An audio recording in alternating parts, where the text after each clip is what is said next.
చంద్రబాబు నాయుడు గారితో రిలేషన్స్ ఎప్పుడు స్టార్ట్ అయినాయండి? అంటే ఇప్పుడు చంద్రబాబు నాయుడు గారితో అసెంబ్లీలో ఉన్నప్పుడు చంద్రబాబు నాయుడు, సుబ్రహ్మణ్య నాయుడు, కరణం బలరామకృష్ణమూర్తి వీళ్ళంతా కూడా మాతో, రాజశేఖర రెడ్డి, వైఎస్ రాజశేఖర రెడ్డి వీళ్ళందరూ మాతో పాటు అసెంబ్లీకి ఎన్నికయ్యారు 78లో.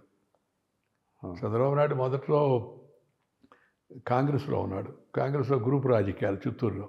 అటుపక్క చెంగల్రాయ నాయుడు, ఇటుపక్క రాజగోపాల్ నాయుడు అని, పి రాజగోపాల్ నాయుడు గారిని ఈ అరుణమ్మ రాజా బ్యాటరీస్ గల్లా అరుణ వాళ్ళ నాన్నగారు. సో మొదట ఈ పక్క ఉన్నాడు. ఒక రకంగా అది అసంతృప్తి వర్గం అయినప్పటికీ కూడా.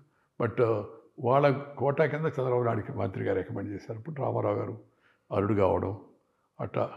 అసెంబ్లీలో ఉన్నప్పుడే చంద్రబాబు నాకు పరిచయం. స్టూడెంట్ యాక్టివిస్ట్గా కూడా అంత పెద్ద పరిచయం కాదు తెలుసు పలానాని. బట్ నేను స్టూడెంట్ లీడర్గా ఉన్నా. అప్పుడు ఆయన తిరుపతి వరకు పరిమితమై ఉన్నాడు. అప్పుడు తర్వాత అసెంబ్లీకి వచ్చిన తర్వాత పరిచయాలు పెరిగాయి. అంటే ఆయనకంటే ముందే మీరు రాజకీయాల్లో ఉన్నాను కదా, యాక్టివ్గా ఉన్నారు. నన్ను పార్లమెంట్కి పోటీ చేశాను కదా. అవును. 78కి ముందు 77లో పార్లమెంట్కి పోటీ చేశాను కదా. ఒక దశలో ఇప్పుడు మీ రిలేషన్స్ మీద మీరంతా ఈ ప్రాంతపోళ్ళు కాబట్టి వాళ్ళు ఎక్కువ ఫేవర్ చేసుకుంటున్నారని, నార్త్ ఇండియన్స్ కొంచెం జలసీగా ఉండేవాళ్ళు అని. అంతా ఇవన్నీ సహజంగా ఉంటుంది. బట్ నేను అందరితో మంచిగా ఉండేవాడిని కాబట్టి నన్ను ఎవరు అంత గట్టిగా పార్టీలో ఉన్నా కదా, నేను పార్టీలో ప్రముఖంగా ఉన్నాను కాబట్టి ఎవరు పెద్దగా దాన్ని ప్రచారంలోకి తీసుకొచ్చి అడ్డగిచ్చే ప్రయత్నం ఎవరు చేయలేదు.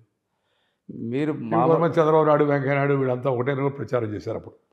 అంత తప్పుడు రామారావు గారు వీళ్ళంతా ఒకటే కదా అని అంటే నేను దానికి బహిరంగ సభలో సమాధానం చెప్పాను. చంద్రబాబు నాయుడు, వెంకయ్య నాయుడు ఒకటే అవుతారు, ఆయన గడ్డ ఉంది నాకు లేదు నవ్వుతూ నా తరహాలో సమాధానం చెప్పాను నేను. ఆయన ఈయన అంతా ఒకటే అంటున్నారు. మళ్ళీ అందుకే రామారావు గారిని సపోర్ట్ చేశాడని. మరి ఆయన ఎవరు అన్నా అంటే వెంటనే అర్థం కాదు అందరికి విషయం. ఆయన అని వెనుపోటు పొడిచిన ఆయన కూడా అదే కదా అని. అంటే కులాన్ని ఆపాదించి కొంత బలహీనపరుద్దామని చూశారు. అందువల్ల జనానికి అర్థమైంది వీళ్ళు ఒక కాజు కోసం అన్యాయం జరిగిందని చేశారు కానీ కులం దృష్టిలో కాదని చెప్పారండి. అంటే ఈ పార్టీ మొదటి నుంచి నమ్ముకొని ఉన్నాం, ఆ సిద్ధాంతం దానికి కట్టుబడి ఉన్నాం. అదే నిదర్శనం జనానికి. ఎవరెన్ని ప్రచారాలు చేసినా సిద్ధాంతపరమైన రాజకీయాలు తప్పితే కులపరమైనవో వ్యక్తిపరమైనవో మతపరమైన రాజకీయాలు కాదు.